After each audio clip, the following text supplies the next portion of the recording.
Hey everyone, TimaeuSS here, and welcome to another mobile game video. Now this is going to be a very nostalgic one. I'm going to take you guys down the memory lane, and yes, this is Ragnarok Origin, ROO official, and it's the sequel to Ragnarok Online. Now, if you're like me and your age is showing, you will remember 20 years ago, you probably came across this game, the prequel to this, Ragnarok Online, and wow, it's basically your childhood memory, right?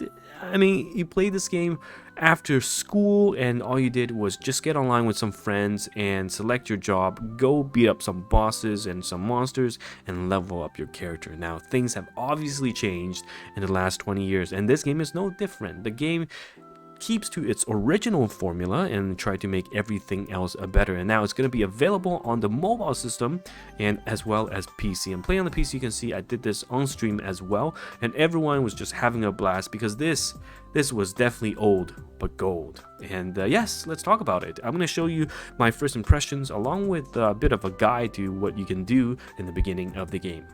So first things first, oh my god, such nostalgia. So the server officially opened on the 28th of February, and right off the bat, you're off the ship, and you go through a series of quests, familiarizing yourself with the environment, the story, and everything, and you pull out this sword, just like King Arthur's, and you become the adventurer, the main character of this particular story.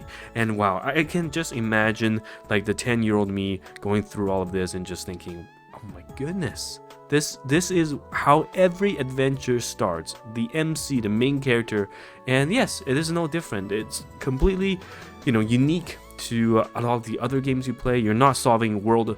The world's not ending. It's not post-apocalyptic, and it's just simpler times. You're off this adventuring ship, and off and away you go. You join your guild, and you're having fun with some friends. You meet new characters along the way. The nostalgia, and of course you can see here, as luck would have it, at the end of a particular section of the tutorial, you get to commemorate this special memory by taking a photo with all the initial tutorial cast.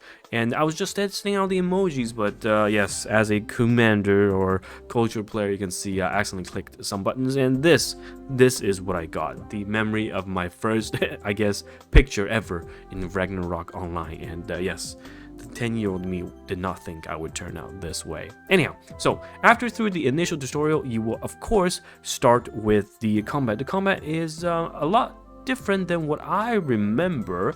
I think before it was just a few buttons, but now there's variety, there are jobs as well, and you get to select your first job upon reaching level 10. So you can see the huge variety of jobs, warrior, mage, a priest, and funny enough, there's other ones that allows you to sub-specialize into second jobs later on, so you have a lot more choices, and you can always reset if you're unhappy with your job. That's the beauty of the game. If you're done with tanking, you can switch, and then you can become a long-range caster if that's what you want. So lots of flexibility there. And after you selected your job and off you go, you have your branching skill tree, so you are able to pick a particular fighting style, and you're off fighting the various bosses. But instead, we'll go on adventuring a bit more and take a look at the main story quest. And right off the bat, we are introduced with none other than potentially a top tier waifu that we need to save. Of course, it's easy clap. We beat the bad guys,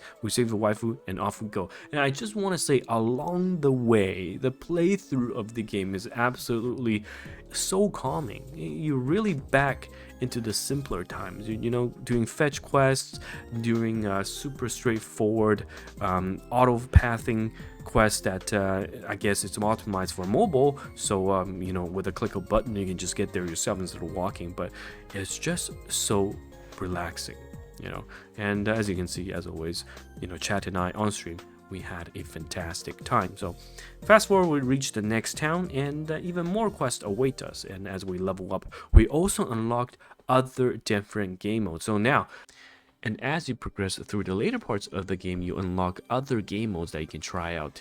And at level 16, you'll be able to access the dailies, which are really cool mini games and challenges that gives you a ton of base as well as job EXP. So right off the bat, you can see this is the dexterity trial I've done.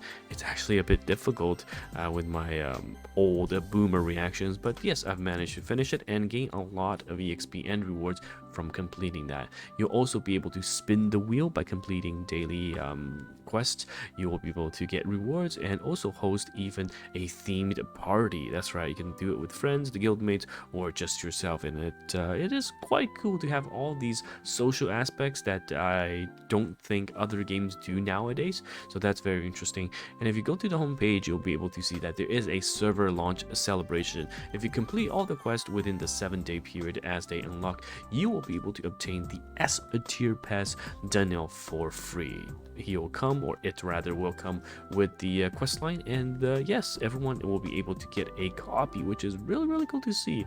And having pets and having mounts are very interesting in this game. Yes, it just brings me back to the old days. But of course, there are also other things available in this game. There's the card system, which just looks absolutely cool. You'll be able to customize your loadout and add skills and equip them to things that you never thought you could, you know, your gears and whatnot, and you can start teleporting around even though you don't have that skill. So it's very customizable in all of these interesting adventuring toolkits that you will be able to use to your advantage as you journey in Ragnarok Origin. So yes, anyhow, I think I've said enough. If you want to try out the game, please do use my affiliate link down below. Give it a shot and let me know your thoughts. This is honestly a very nostalgic game, and personally, I think this is a very relaxing side game that you can try out. And yeah, let me know how it goes, and I hope to see you guys in game as well. I will play this on stream at some other time, but honestly, it's been such a nostalgic trip for me and the stream as well during this Ragnarok playthrough. So I'll catch you guys in the next one, and goodbye now.